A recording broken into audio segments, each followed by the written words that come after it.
Mbere yaho reka tubanze tujye mu karere ka Nyamagabe mu majyepfo y'u Rwanda ahavugwa inkuru y'umuryango uba mu nzu yenda kugwa. Uyu muryango utuye mu kagari ka Nyabivumu umurenge wa Gasaka wabwiye umunyamakuru wacu ko uvirwa n'inzu igihe imvura yaguye kandi ngo wirengagijwe n'inzego z'ibanze.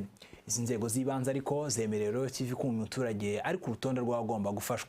Fulgence Hakizwera umunyamakuru wacu uri muri Nyamagabe yatwohereje inkuru ikurikira.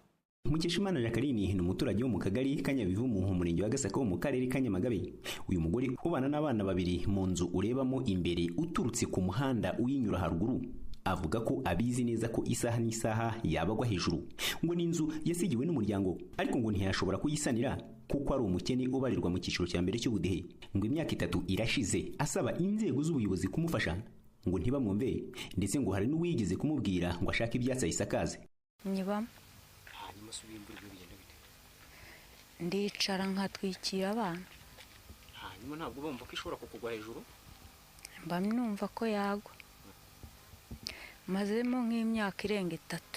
Narakibagaragarije mu executive wari uriho bwa mbere witwaga Kavomo Patrick we narabimubwiye. Agiye kusubiza arambira ngo nzaca ibyatsi mu ishyamba nze sakara.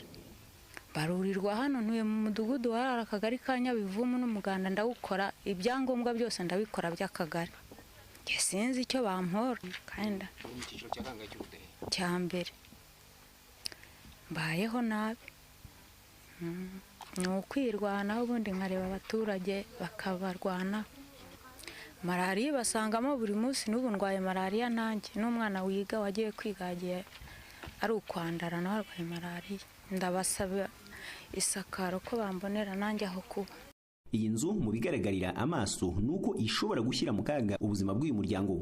Ibi ngo binabonwa n'abaturanyi be yajyaga gucumbikaho igihe imvura iguye none ngo akaba yarihebye atakijya kubasaba icumbi. Nabo bavuga ko yirengagijwe yagakwiriye kuba yarafashijwe mu bambere. Imvura yaguyeho yaguye araratwikira abana ku manywa akiyegeka nkano hanze agasinzira arumva nawe nuko ajya guca ishuri.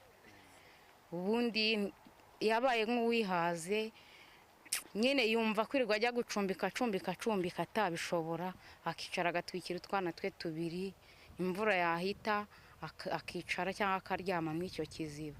Ejo bundi yaranaguye ihera nka saa 7 igerejo mu gitondo twese twari tuzi ko inzu yamugwiriye.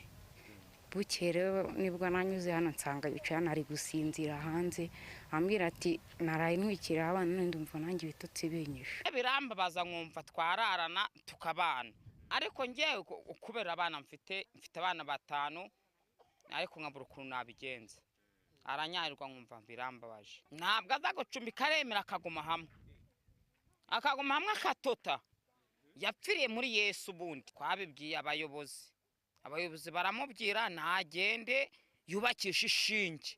Ubuyobozi bw'inzego z'ibanze uyu muturage avuga ko buzi iki kibazo cye ntibwahakanye ko bukizi ariko ngo ari ku rutonde rw'abagomba kubakirwa mu mwaka wa 2016-2017. Ngirumwami Jean Baptiste ashinzwe iterambere ubukungu n'imibereho y'abaturage muri aka kagari ka Nyabivumu. Twamushyize ku rutonde rw'abaturage bafite ibibazo by'amazu agomba gusanwa vuba byihuse. Kuri urwo rutonde twamushyizeho ni ku rutonde rw'abaturage bazubakirwa mu mwaka wa 2016-2017.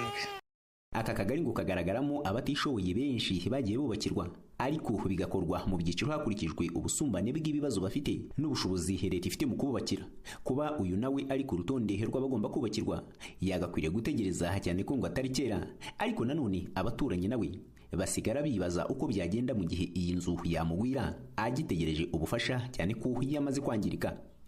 Fulgence Hakizwera, Royal TV.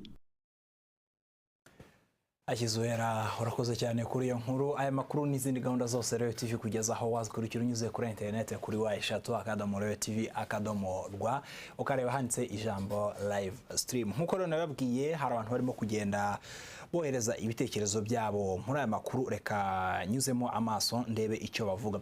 Hari wavuze ngo mwiriwe